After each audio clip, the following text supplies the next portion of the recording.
وہ ہمارے نہیں ہیں. کیا حضور نبی کریم صلی اللہ علیہ وسلم کی ایک بھی صحیح حدیث جو ہے اس سے انکار کیا جا سکتا ہے؟ جب نبی پاک صلی اللہ علیہ وسلم نے یہ فرمایا کہ تمام امت مسلمہ کے مثال ایک بدن کی طرح ہے، اور بدن کے ایک حصے کو جب تکلیف پہنچتی ہے تو پورے بدن کو تکلیف پہنچتی ہے، یہ کیسا بدن ہے جس کو تکلیف ہی نہیں پہنچتی؟ تھوڑی دیر کے لیے کوئی جذبات میں کہ ٹویٹ آپ نے کر دی، کوئی دو باتیں کرنی کہ پھر اس کے بعد اپنی زندگی میں مشغول ہو گئے. کیا ہماری ذمہ داری پوری ہوگی؟ سینٹر مشتاق صاحب جو اس وقت سمود فلوٹیلا میں وہاں اس کا ایک حصہ ہے، 40 ممالک کے لوگ ہیں اور سارے مسلمان نہیں ہیں. یہ انسانیت کوئی ہم پہ ختم نہیں ہے، دنیا میں انسانیت آج بھی زندہ ہے. آج اگر ویسٹرن کنٹریز پیلسٹائن کو ایکسپٹ کر رہی ہیں تو یہ ہمارے اسلامک امہ کے ممالک کے منہ پہ تمانچہ ہے. میں پچھلے بھی یہاں فلسطین میں پروگرام ہوا، پرسوں ترسوں کچھ ہفتہ ایک ہو گیا ہے، مری میں ہمارے اسلامی جمعیت طلبہ، ساری جماعتیں ہمارے بھائی ہیں، بڑے کاز کے لیے اکٹھے ہو سکتے ہیں، کوئی ہماری سیاسی اختلاف ہو سکتا ہے لیکن ان چیزوں میں تو کوئی اختلاف نہیں. وہاں فلسطین پہ اسرائیل کے خلاف ایک مذاکرہ تھا جس میں ہمارے سابق وزیر اعظم شیخ خاقان عباسی صاحب بھی میرے ساتھ وہاں موجود تھے. آپ کو سن کے حیرت ہوگی کہ مری کے جی پی او چوک کے اوپر جو عمارت ہے وہاں جو جس طرح کے فنکشنز وہاں ہوتے ہیں، وہاں باقاعدہ ایس پی اور اے سی اور وہاں کی انتظامیہ آگے کہ یہ فنکشن نہیں ہوگا، یہ پروگرام نہیں ہوگا، میری باقاعدہ گرفتاری کے لیے پہنچے ہوئے تھے. میرا سوال یہ ہے، یہ فلسطین کاز کیا صرف علی محمد کا یا فرات اللہ بابر کا یا ہمارا طیبہ صاحبہ کا یا سینیٹر مشتاق احمد خان کا کاز ہے؟ 25 کروڑ کے ملک میں تو لاکھوں مساجد موجود ہیں. کیوں پھر ہماری دعاؤں میں اثر نہیں ہے؟ کیوں پھر ہم اللہ کی حضور گڑگڑاتے نہیں ہیں؟ یہ جو پچھلا جمعہ گزرا ہے، کتنی کوئی آنکھیں روئی ہوں گی ان بچوں کے لیے جو کھانے کے لیے اور رو رہے ہیں، اور ان ماؤں کے لیے جو اپنے بچوں کے لاشیں اپنے ہاتھوں سے وہ زمین کھود کے نکالنے کی کوشش کر رہے ہیں. لیکن جب آپ طاقت میں نہیں ہوتے نا، اپوزیشن میں بات کرنا بڑا آسان ہے. جب آپ حکومت میں ہوتے ہیں ٹیسٹ آپ کا وہاں پہ ہوتا ہے. قرآن میں اللہ کہتا ہے نا تأمرون الناس بالبر وتنسون انفسکم وانتم تتلون الکتاب افلا تعقلون.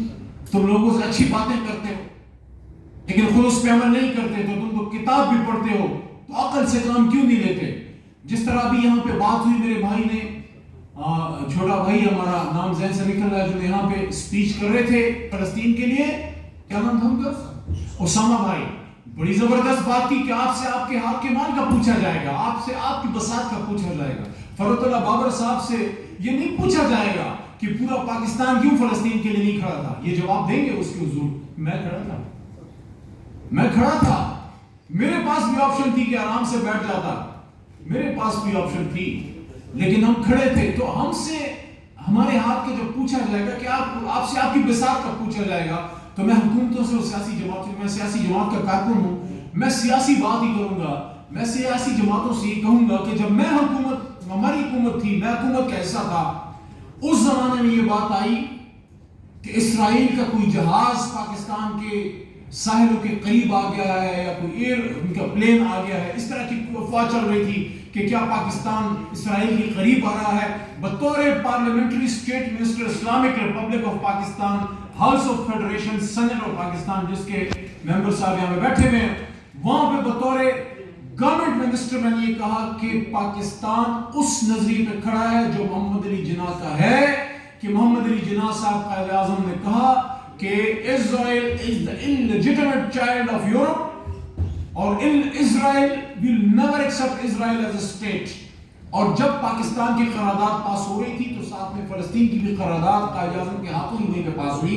ہم اسی نظریے پہ کھڑے ہیں اور میں نے ایک سٹیپ آگے جا کے یہ بات کی تھی کہ جو پاکستان میں اسرائیل کو تسلیم کرنے کی بات کرے گا، پاکستانی عوام اس کی سیاست کو بحیرہ عرب میں دریا بند کر دیں گے. تو اس پہ ہم سب کا اتفاق ہے کہ اسرائیل کو ہم نے تسلیم نہیں کرنا. ہم فلسطین کے ساتھ کھڑے ہیں، غزہ کے ساتھ کھڑے ہیں. اب امنی اقدامات کیا لینے چاہیے اس پہ 1 منٹ بات کریں پھر میں اجازت چاہوں گا. پاکستان میں جس سیاسی جماعت نے سیاسی خودکشی کرنی ہے وہ اسرائیل کو تسلیم کرنے کی بات کر کے اپنی حالت پہ دیکھ رہے ہیں. لیکن میرا سوال سیاسی جماعتوں سے یہ ہے اس کیمرے کی وساطت سے کہ ہمارے نیشنل ڈسکورس میں فلسطین پہ بات ہو رہی ہے. سیاسی جماعتیں ہر چیز کے لیے کال دے رہی ہیں. کیا فلسطین غزہ میں اپنے، یہ ہمارے بچے ہیں، کسی اور کے نہیں ہیں، یہ مسلمان بچے ہیں، انسان ہے یار. مسلمان تو بہت بڑی بات ہے. کیا ہم اپنی ڈیوٹی کر رہے ہیں؟ کتنے جو پریس کانفرنسز اور ٹویٹس پولیٹیکل لیڈرز کی، سب جماعتوں کی میں بات کروں، کتنا جو فلسطین اور غزہ کے لیے بات ہو رہی ہے. مذہبی جماعتوں پہ اس سے بڑا سوال ہے. روز روز تو نکل آتے ہیں، نکلا کریں، کبھی کبھی ریموٹ کنٹرول کے بغیر بھی نکلا کریں، کبھی آنکھ کے اشارے کا انتظار نہ کیا کریں. آپ کو اشارہ اوپر سے آ چکا ہے، اور وہ کیا ہے؟ حضور نبی کریم صلی اللہ علیہ وسلم کی حدیث کا مفہوم کہ جب ظلم ہوتا دیکھو تو اس کو ہاتھ سے روکو، اور اگر ہاتھ سے نہیں روک سکتے تو زبان سے برا کہو، اور اگر زبان سے بھی برا نہیں کہہ سکتے تو دل میں کم از کم برا جانو. لیکن یاد رکھو یہ ایمان کی سب سے کمزور ترین حالت ہے. اس وقت ہمارے فورن مشن کو، فورن آفس کو، ہماری حکومت پاکستان کو، جو ایک بہت بڑی طاقت الحمدللہ ہم ابھر رہے ہیں.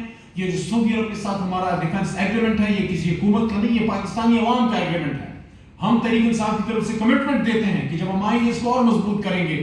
تو ہماری یہ ڈیمانڈ ہے کہ ایک نیوکلیئر اسلامک اسٹیٹ جس کی بہت بڑی طاقت ہے، ابھی حال ہی میں ہم دنیا کی بہت بڑی ایک فاشسٹ حکومت مودی کی، اس کو ہم شکست دے کے بیٹھے ہوئے ہیں اللہ کے کرم سے. نصر من اللہ فتح قریب. تو کیا یہ جو فلوٹیلا جا رہا ہے، سمود فلوٹیلا، سمود کا مطلب ہے اسٹیڈ فاسٹنس، استقامت، اور فلوٹیلا کا مطلب کشتی.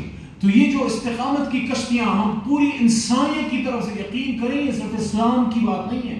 اسلام تو ہے ہی کل کامل جو ہے یہ امن ہے، لیکن یہ تو ایسا لگ رہا ہے جیسے پوری انسانیت کی طرف سے ایک فرض کفایہ ادا کیا جا رہا ہے. اس میں کرسچنز بھی ہیں، اس میں اور مذاہب کے لوگ بھی ہیں. یقین جانیے شاید اس میں ایتھیسٹ بھی ہوں گے جو صرف کم از کم انسانیت پر یقین رکھتے ہیں. تو صرف مسلمانوں کا تو کاز ہی نہیں ہے. اور آخر میں اس پہ میں اکتفا کروں گا کہ کاش اس دن مسلمان جاگ جاتے جب 8 سے 6-7 سال پہلے، 5 سال پہلے، جب فلسطین میں فلسطین لفظ یوز کر رہا ہوں، I as a Muslim, as a follower of Muhammad sallallahu alaihi wasallam, and as a political leader considering Qaid-e-Azam Muhammad Ali Jinnah as my ultimate political leader in Pakistan. We believe in no two-state solution. We don't accept Israel. We believe in one-state solution, which is Palestine. لیکن میرا یہاں پہ یہ سوال بنتا ہے، اور وہ یہ ہے کہ کیا ان لوگوں کو وہاں مرنے کے لیے چھوڑ دیں؟ What is the guarantee کہ ان لوگوں کے ساتھ ظلم نہیں کیا جائے گا، ان پہ اسرائیل حملہ نہیں کرے گا؟ تو ایک اسلامک نیوکلیئر اسٹیٹ کی کیا ذمہ داری بنتی ہے؟ میں اپریشیٹ کرتا ہوں افتخار صاحب ہمارے فورن آفس کے جو ایمبیسڈر ہیں فورن مشن کے یونائٹڈ نیشنز میں، he has given a befitting reply to Israel representative. I appreciate that. He has represented the aspiration of Pakistanis. کوئی بھی پاکستانی اسرائیل کے خلاف فلسطین کے حق میں بات کرے گا، علی محمد اور ہم سب اس کو سپورٹ کریں گے. تو آخر میں میری یہ آپ سے ریکویسٹ ہے کہ خدا را ہم ان لوگوں کو پروٹیکشن دیں، ان کی بات اقوام متحدہ میں اٹھائیں، اور ان لوگوں کو اکیلا نہ چھوڑیں.